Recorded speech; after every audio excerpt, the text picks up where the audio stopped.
You hear the faint ringing of church bells, echoing across a small medieval village at dusk. Life moves slower here, yet every detail carries meaning. Tonight, we step back into the Middle Ages, but not as historians of, the 21st century.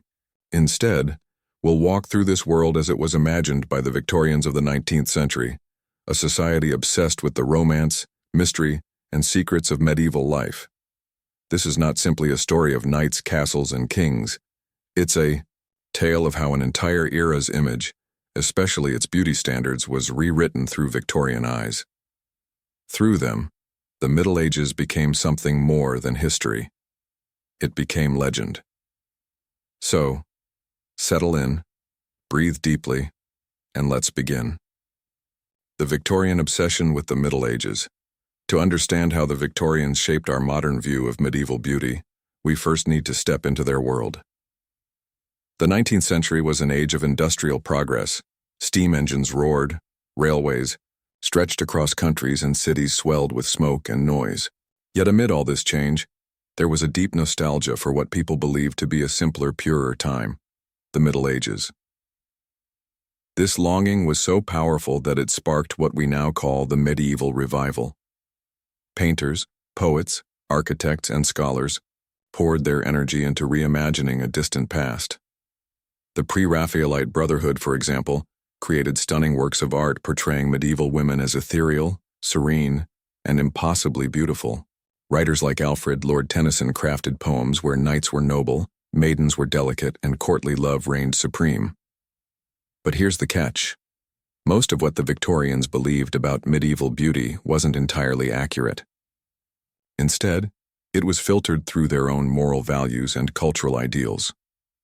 To them, the Middle Ages represented a time of spiritual purity, romantic devotion, and natural elegance. And so, they projected their own 19th century ideals backward, reshaping medieval life into something almost dreamlike. What beauty meant in the Middle Ages. Before we dive into the Victorians' interpretation, let's pause to understand what beauty meant during the Middle Ages themselves. In reality, medieval beauty standards were far from uniform. Europe between the 5th and 15th centuries was vast and diverse, shaped by religion, class, and region. Yet certain themes were widespread. Fair skin, pale, almost translucent skin was prized. It symbolized nobility and wealth since it showed that one didn't labor under the sun. High foreheads. Women were known to pluck their hairlines to create the illusion of a tall, smooth forehead, a mark of refinement. Long, flowing hair, typically golden or light brown, often covered in public but celebrated in private. Slender silhouettes. Among the wealthy, a delicate frame suggested grace and femininity. Soft hands and rosy lips.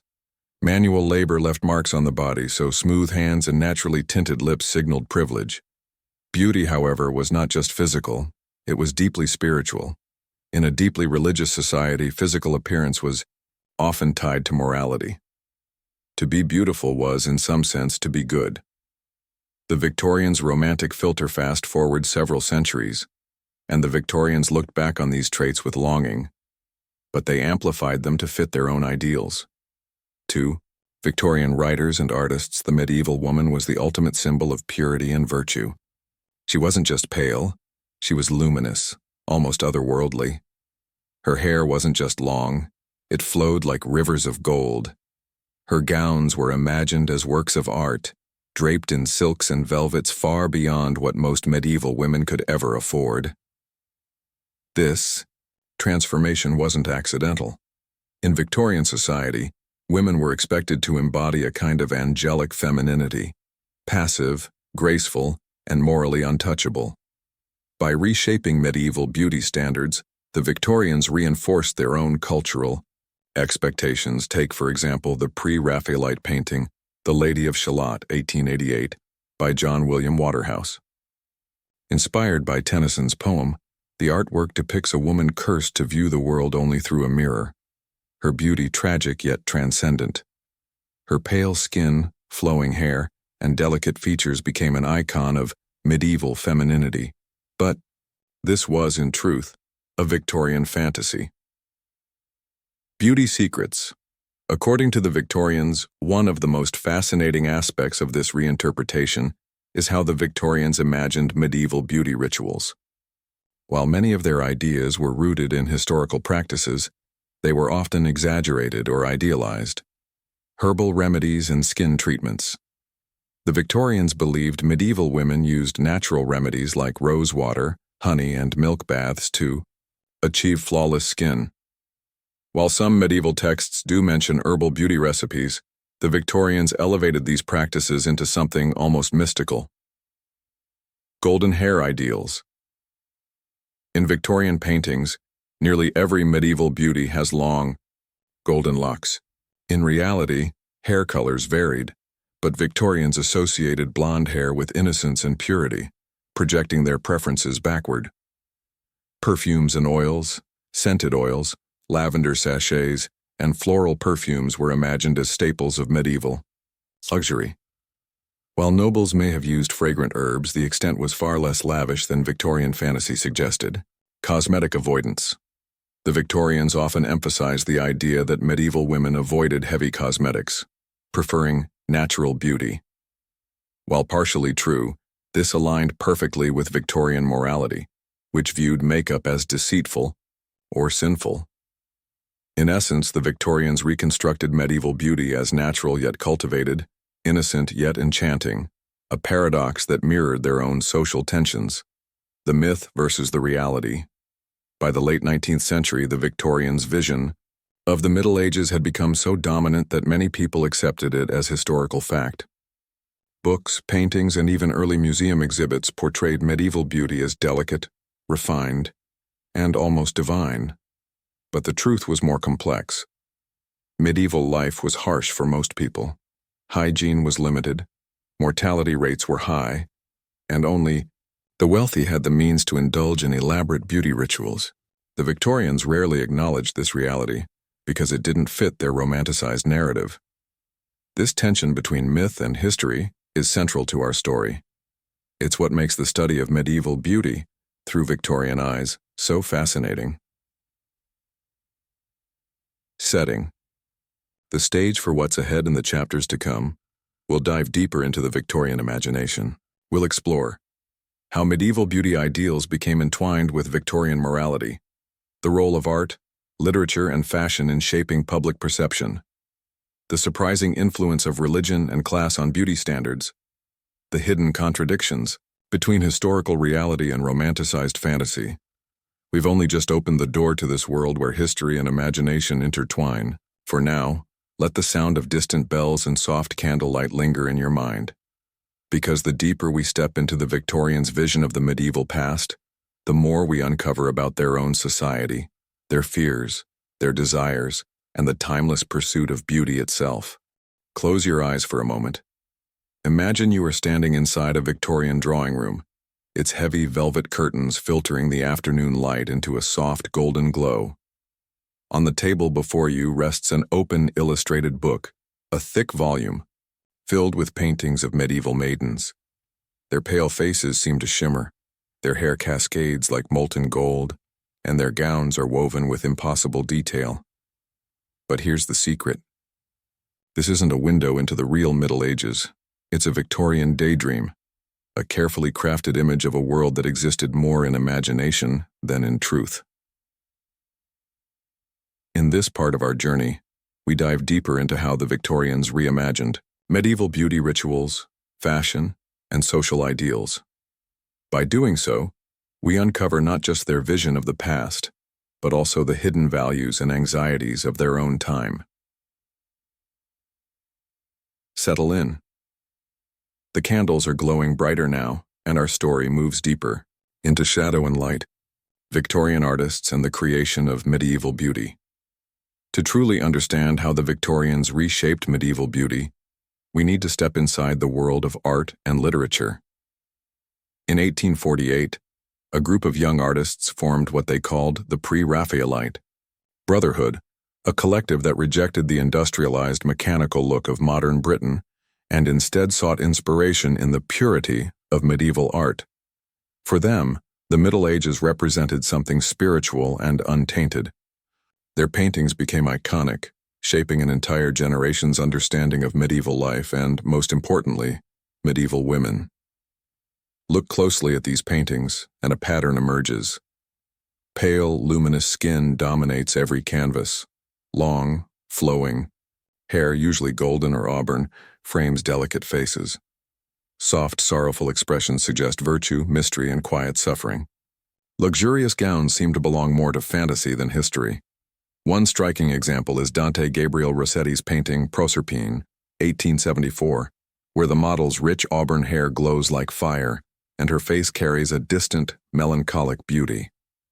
Although inspired by ancient mythology, Rossetti and his peers used the medieval aesthetic to symbolize ideals of purity and feminine grace. Through these images, the Victorians redefined medieval beauty to match their own moral codes, elevating women into symbols of innocence, virtue, and restrained sensuality. The fantasy of medieval beauty rituals, the Victorians were equally fascinated by how medieval women supposedly maintained their beauty. Books, magazines, and even household guides were filled with imagined, ancient secrets for achieving timeless elegance. Let's explore a few of the most popular myths and the reality behind them. The milk and honey complexion Victorian. Writers often claim that medieval ladies bathed their faces in milk and honey to achieve soft, glowing skin. While some medieval texts do mention honey as a treatment for wounds or dryness, there's little evidence of widespread beauty rituals among common women. But in the Victorian imagination, this simple act became a symbol of natural, wholesome femininity. 2. Rosewater and herbal infusions. Rosewater was romanticized as the ultimate medieval skincare secret. Herbal infusions, made from lavender, chamomile, rosemary, and thyme, were imagined as daily luxuries for noblewomen. The truth?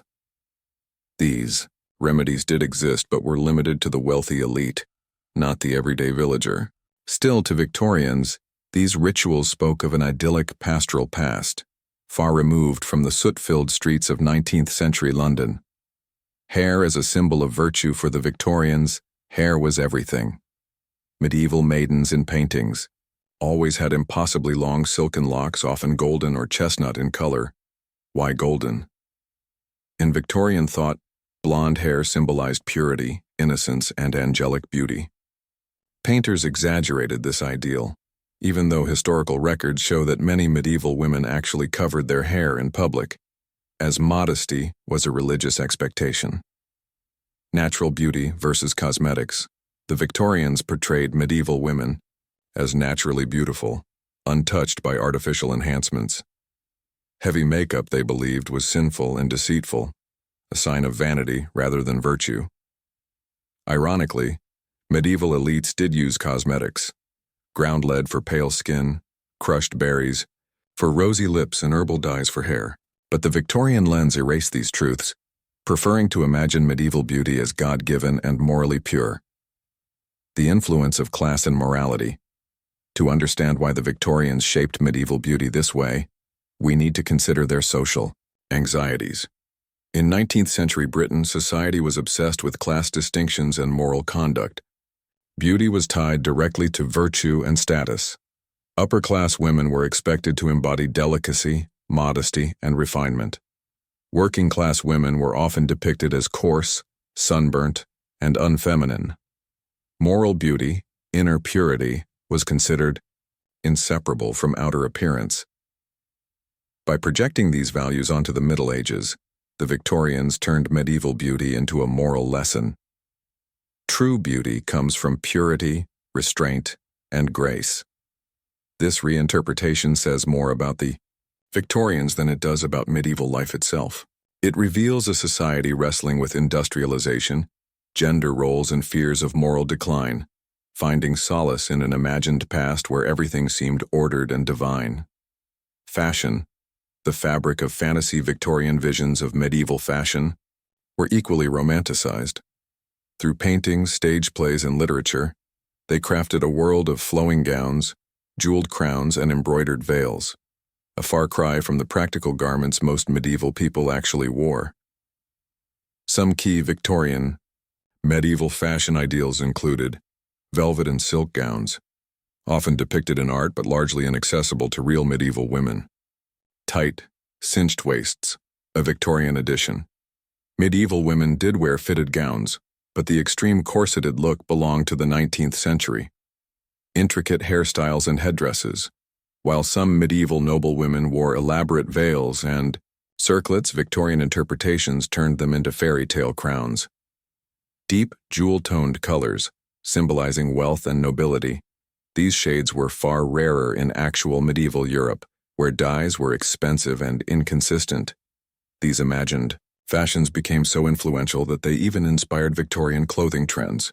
At costume balls and operas, upper-class women dressed in medieval-style gowns, living out the fantasy created by art and literature. Victorian literature and the medieval ideal writers like Alfred, Lord Tennyson, and William Morris helped solidify these ideals. Tennyson's famous poem, The Lady of Shalott, depicts a medieval maiden cursed to see the world only through a mirror. Her tragic beauty became a cultural obsession.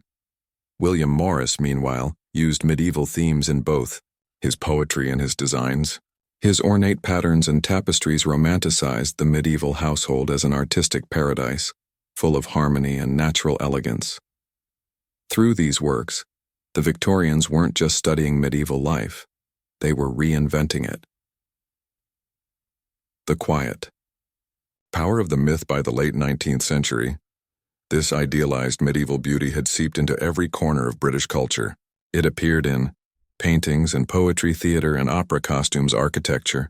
Think Gothic Revival churches and castles, household guides and women's magazines. It was a fantasy the Victorians wanted to believe, a world where beauty was natural, morality was clear, and society was divinely ordered. But beneath the soft candlelight and silken gowns lay contradictions waiting to be uncovered. Because the real Middle Ages weren't a world of perfect maidens and poetic love. They were an era of disease, famine, and strict religious control. The Victorians chose to ignore these truths, focusing instead on beauty as salvation. Close your eyes for a moment. The distant echo of a church bell drifts through the cool night air. Candles tremble softly in the darkness, and the smell of burning incense lingers in the stone corridors of an ancient abbey. This was the medieval world, a place where faith permeated every breath of daily life. Beauty wasn't just skin deep, it was tied to spiritual meaning, moral worth, and even the divine order of the universe. But when the Victorians looked back upon this deeply religious society, they filtered its values through their own ideals, creating a picture where beauty, virtue, and faith blended into one perfect image. And yet, beneath this dreamlike vision, there were contradictions. To truly understand Victorian reinterpretations of medieval beauty, we need to look at how religion, morality, and desire collided across centuries. Let us step into the heart of this world, beauty as a reflection of the soul in the Middle Ages. Physical beauty was often understood as a mirror of inner goodness. Medieval texts frequently describe outward appearance as a reflection of one's moral and spiritual state. Radiant, pale skin symbolized purity and divine favor. Golden or fair hair evoked angelic imagery, a direct association with innocence and holiness. Symmetry and grace in the body were linked to a soul aligned with God's perfection. One medieval proverb declared, "A fair face is the image of a fair heart." But the Victorians took this belief and magnified it.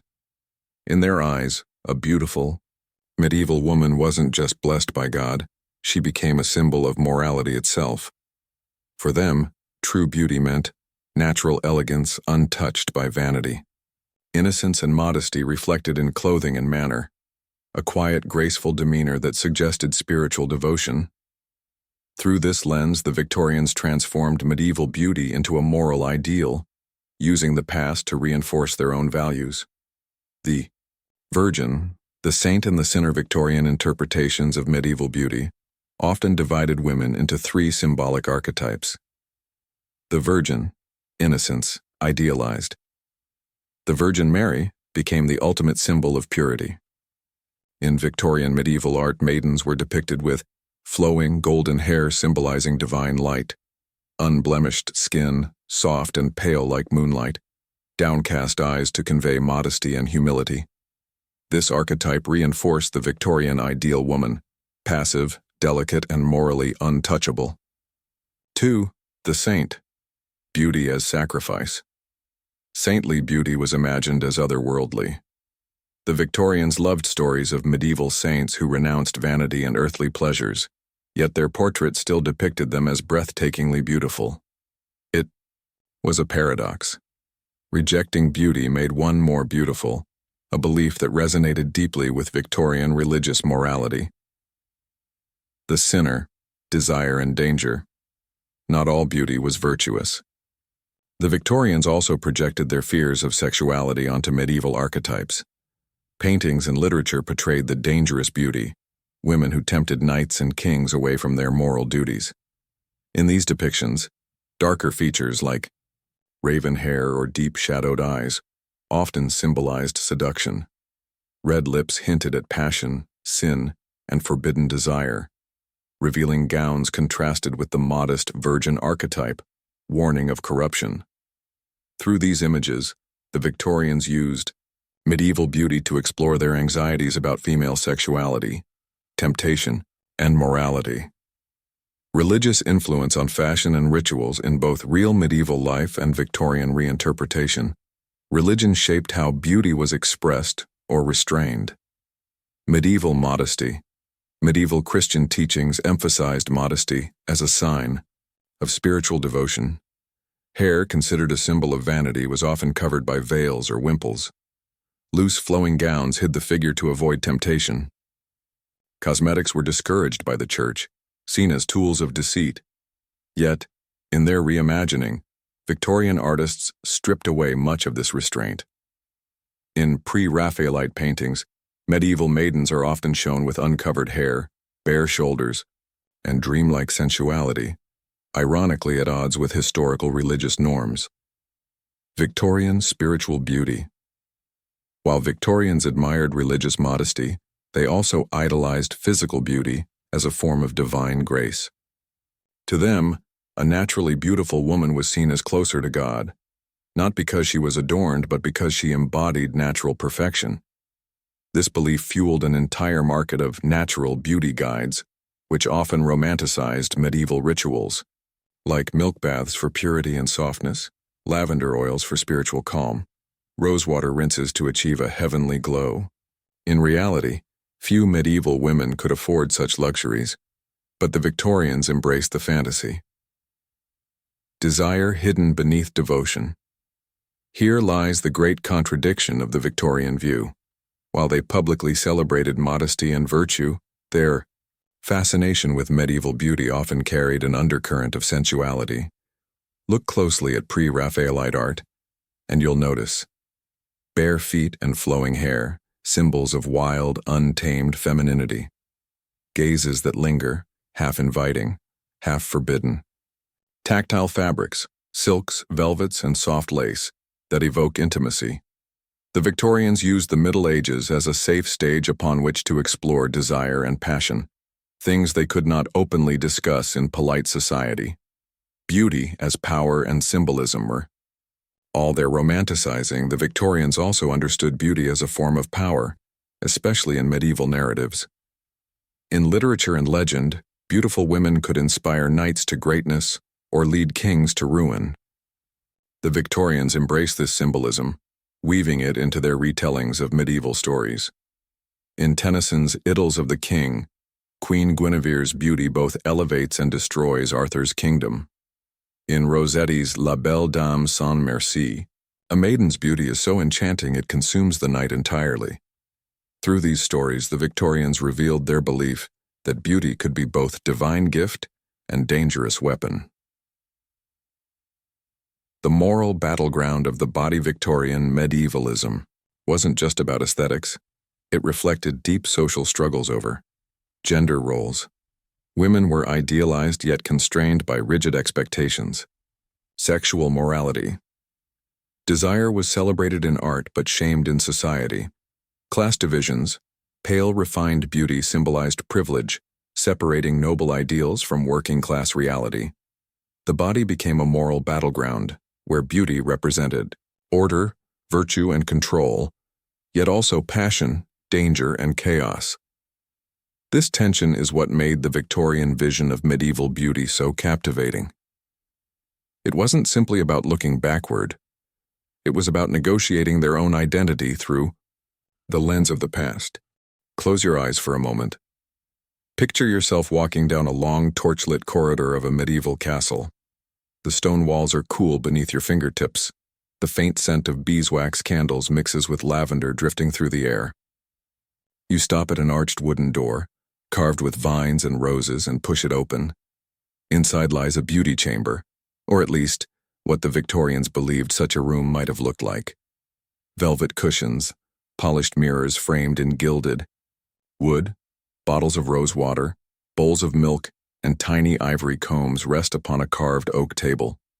It's a scene not from medieval history, but from Victorian fantasy, a rich, romantic imagining of how noblewomen once prepared themselves for court, feasts, and love.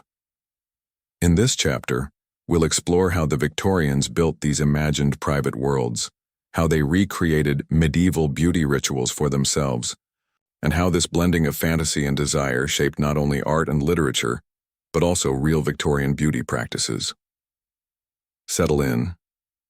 The curtains are drawn, the chamber is quiet, and the secrets are waiting. The private world of medieval elegance. Victorian artists, writers, and designers were fascinated by the idea of privacy in medieval beauty. They imagined noblewomen spending hours each day in personal chambers surrounded by soft fabrics, polished mirrors, and fragrant oils. In reality, few medieval women had such luxuries. Most lived in shared spaces, and privacy was rare, even among the wealthy. Yet for the Victorians, imagining these private sanctuaries symbolized something deeper: luxury, a sign of wealth and nobility; femininity, spaces devoted entirely to beauty and refinement; romantic mystery, a hidden world away from the harshness of medieval life. This imagined privacy reflected Victorian ideals of womanhood. A lady's chamber wasn't just where she prepared herself. It was where she cultivated virtue, purity, and delicacy, traits the Victorians valued above all. Victorian fantasies about medieval beauty rituals. The Victorians filled these imagined chambers with elaborate rituals, often based on fragments of historical texts, but embellished into something far more magical. The ritual of the mirror. Victorian writers loved to describe medieval noblewomen gazing into ornate hand mirrors as they prepared for court. These mirrors, they believed, symbolized self-awareness and inner beauty, a reflection not just of the face but of the soul. In truth, medieval mirrors were rare and often small pieces of polished metal, but Victorian imagination transformed them into enchanted objects, almost like talismans of elegance. Sacred waters for perfect skin. Beauty manuals and novels of the Victorian era often described medieval women cleansing their faces with rosewater, rainwater, or milk infused with honey. These rituals were thought to preserve purity and freshness, making the skin as smooth as porcelain touched by moonlight. Some recipes were based on genuine medieval remedies recorded in manuscripts, such as almond oil mixed with beeswax to soften the skin, herbal infusions of chamomile and rosemary to reduce redness, powdered rice or ground pearls to lighten the complexion. However, the Victorians romanticized these practices into symbols of nobility and refinement, ignoring that most medieval women lacked such luxuries entirely. The perfumed aura. Victorians believed medieval ladies perfumed their hair, clothing, and chambers with sachets of dried lavender, violet petals, and crushed rose hips. Perfume became associated with virtue rather than vanity. A soft floral scent suggested natural purity, while strong fragrances were considered unladylike, a reflection of Victorian morality projected backward onto the Middle Ages. The alchemy of hair, more than any other feature, was central to Victorian medieval beauty ideals. Golden locks symbolized innocence and angelic perfection. Long, loose braids represented youth and femininity. Elaborate circlets and veils, imagined as daily wear, became visual icons of grace. Victorian women even copied these styles at costume balls, wearing Medieval-inspired braids, ribbons, and flowing tresses to embody the idealized past. How Victorians recreated medieval beauty in their own lives. It wasn't enough for the Victorians to imagine medieval rituals. They wanted to live them. Magazines, household guides, and ladies' journals began offering authentic medieval beauty secrets for 19th century women to try at home. Some examples included milk baths for soft, fair skin, homemade rosewater tonics to restore natural glow, natural hair rinses using chamomile to lighten locks, beeswax-based skin creams, advertised as recipes from noble courts.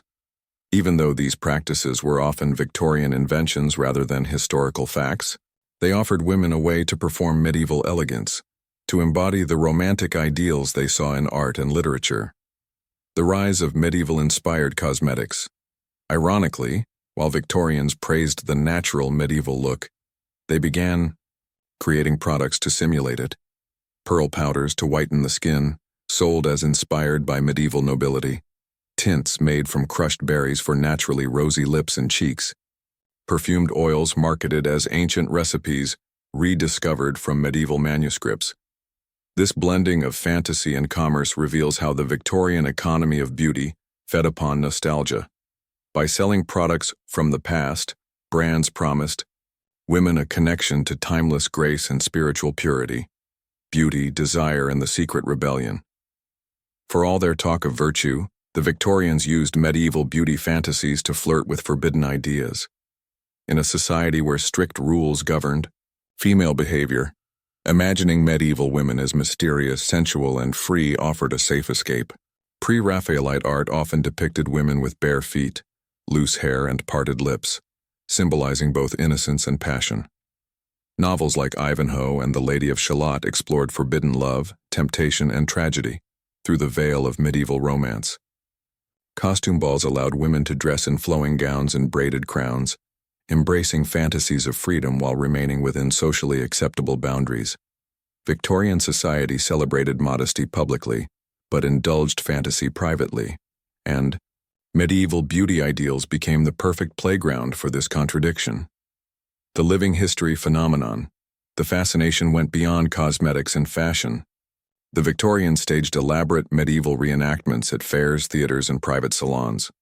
Castles were rebuilt in Gothic revival style, designed to evoke an imagined medieval past. Historical costume parties featured velvet gowns, jeweled circlets, and perfumed gloves. Women performed the roles of medieval maidens, carefully embodying the idealized beauty portrayed in paintings and poems. For the Victorians, this wasn't just about aesthetics. It was about identity. By stepping into medieval fantasies, they could escape the smoke and chaos of industrial Britain and reconnect with a vision of purity, romance, and timeless elegance. Close your eyes for a moment. Imagine sitting by a window on a rainy Victorian afternoon. Outside, the streets are wet with soot and horse-drawn carriages splash through the puddles. Inside, a young woman flips through the pages of an illustrated magazine. On the cover, a medieval maiden gazes dreamily into the distance, her hair long and golden, her skin pale and flawless, her gown rich with velvet folds. This image is more than art. It is ideology. By the late 19th century, the Victorian vision of medieval beauty had seeped so deeply into literature, art, fashion, and everyday life that it became our default image of the Middle Ages, a fantasy so powerful that we still carry it today. In this chapter, we'll explore how Victorian myths reshaped medieval beauty, why these ideals became so seductive and enduring, and how they continue to influence modern culture, from movies and fashion to the stories we tell about history itself. The Victorian inheritance. By the end of the Victorian era, the medieval revival had transformed Britain's cultural landscape. Medieval-inspired beauty ideals were everywhere. In art, the Pre-Raphaelites defined medieval beauty as pale, ethereal, and angelic. In literature, poets like Tennyson and novelists like Walter Scott romanticized noble maidens, chivalric knights, and tragic loves. In fashion, costume balls and Gothic revival aesthetics blurred the lines between past and present. In cosmetics, brands marketed rosewater, pearl powders, and herbal oils as Secrets of the Medieval Court. What began as nostalgia became a cultural obsession. By idealizing the Middle Ages, Victorians reshaped not just history, but our collective imagination, creating the eternal maiden. One of the most lasting contributions of the Victorians was the creation of a single dominant archetype, the medieval maiden. In this vision, she was young and delicate, embodying innocence and vulnerability, pale-skinned and fair-haired, representing purity and angelic grace, draped in flowing gowns of velvet, silk, and lace, symbols of wealth and refinement. Quiet and passive, her power lying not in action but in inspiration, moving knights, kings, and poets through her beauty alone. This archetype wasn't historically accurate, but it was emotionally resonant. It offered a world where order, virtue, and romance ruled, a stark contrast to the noisy, polluted chaos of industrial Britain. The erasure of reality. Here's the truth. For most people in the Middle Ages, life was hard, short, and far from glamorous. Bathing was infrequent for the average villager. Skincare rituals were luxuries reserved for the nobility. Diet, disease, and sun exposure shaped appearances far more than rosewater or pearl powder ever could. Even among nobles, beauty ideals varied wildly across regions and centuries. But the Victorians ignored these complexities, preferring simplicity and romance. They stripped away the grit and discomfort of real medieval life, replacing it with a dream world of elegance and devotion. And by doing so, they created an image so compelling that it overshadowed historical reality. From Victorian art to modern cinema, if the Victorians had stopped at paintings and poems, their influence might have faded with time, but their ideals became embedded in popular culture, shaping how modern media portrays the Middle Ages. Think about it. In films like Excalibur, 1981, or First Knight, 1995, medieval women are almost always shown with fair, luminous skin, flowing hair, and romantic gowns, straight out of a pre-Raphaelite painting. In fantasy series like Game of Thrones or The Witcher, even fictional medieval-inspired worlds follow Victorian beauty ideals. The pure maiden trope, the mysterious sorceress, and the tragic lady all trace back to 19th century reinterpretations. Fashion magazines and wedding industries still borrow from this aesthetic. Lace veils, braided crowns, velvet bodices, all rooted in Victorian visions of medieval femininity. In other words, when we picture the Middle Ages today, we're often seeing the Victorians' fantasy, not the historians' reality. The seduction of the ideal. Why did this vision endure?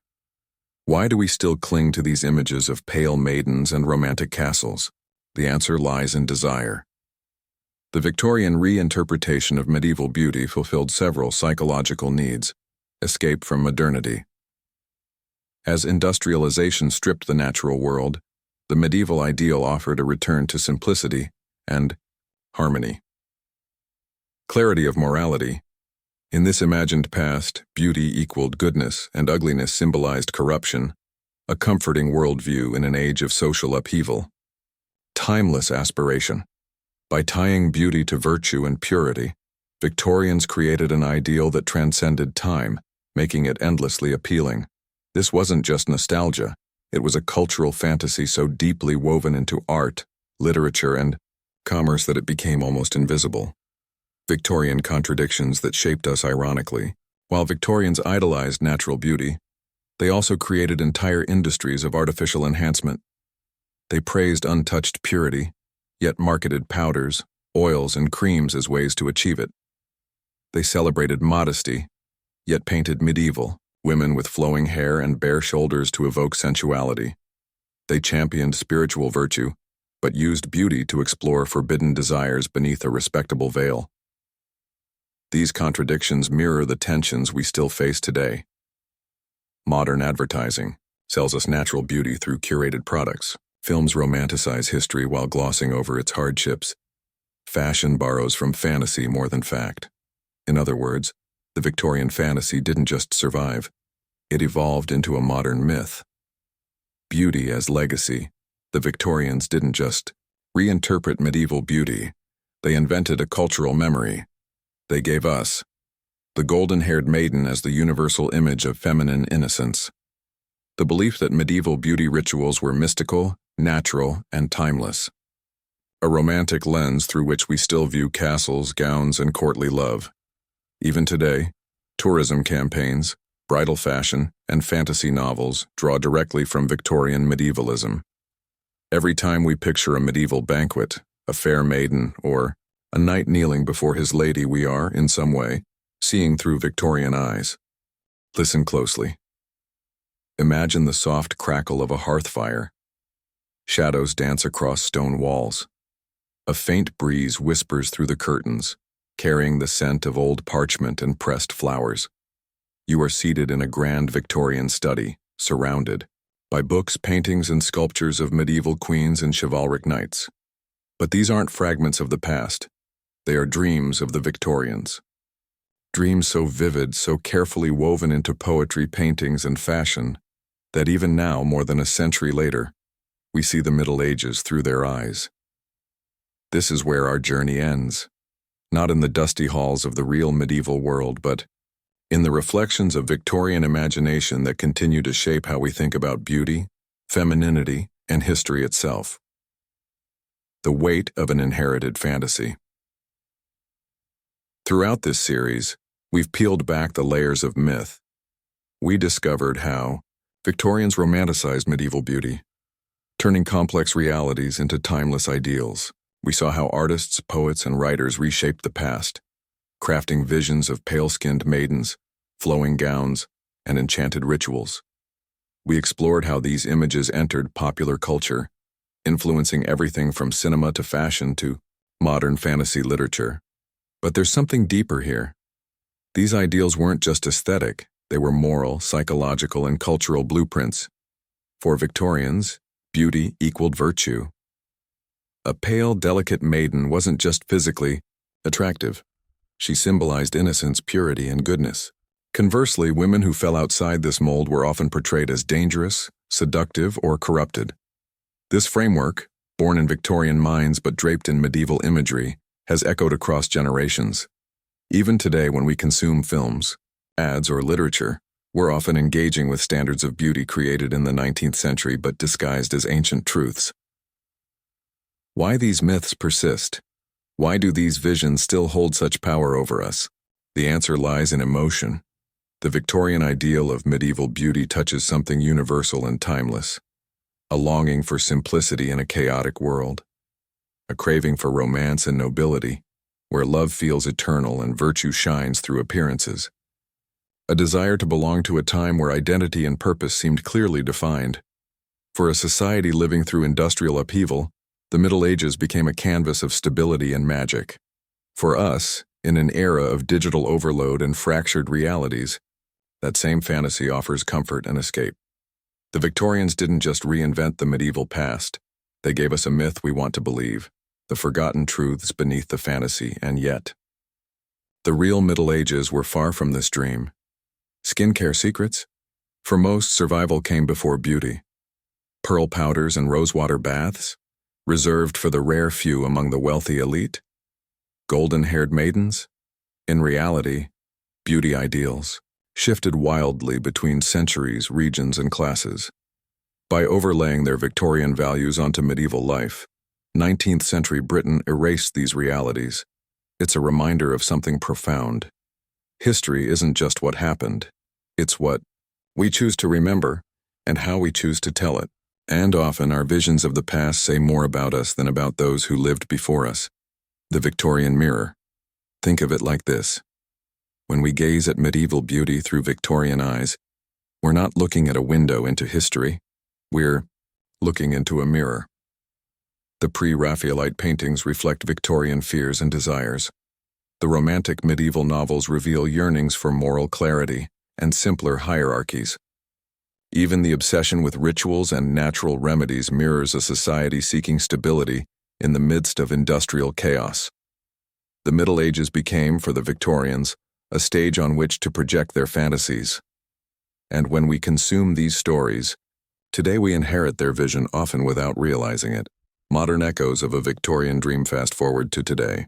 Watch a period drama, Scroll through a bridal catalog or binge a medieval-inspired fantasy series. You'll see Victorian medievalism everywhere, in the flowing lace gowns of royal weddings, in the candlelit castles of blockbuster films, in the natural beauty trends that claim ancient wisdom, but often trace back to 19th century marketing. Even the language of timeless beauty owes much to this era. When we picture a medieval princess or a courtly love affair, we're often imagining something the Victorians invented, packaged, and sold. Their vision didn't just survive history, it became part of it. The enduring spell, and so, as our journey closes, we return to that quiet Victorian study where it all began. The rain still taps against the window panes. A candle burns low. On the desk lies an open book, its pages filled with romantic visions of the Middle Ages. We turn, the page knowing now what lies beneath the imagery. Not the authentic past, but a carefully crafted dream. And yet, we don't look away, because myths endure for a reason. They give us something history alone cannot. A sense of belonging, of continuity, of timeless beauty that transcends reality itself. Perhaps in the end, that is the greatest secret the Victorians ever gave us, not just their vision of medieval beauty, but the desire to believe in it. Closing narration. We imagine the Middle Ages draped in velvet, perfumed with rosewater, bathed in candlelight. But what we see is not their world, it's ours. Every story we tell about the past reflects the dreams of those who came before us. And so, through Victorian eyes, the medieval maiden still gazes back, reminding us that beauty, like history, is never what it seems.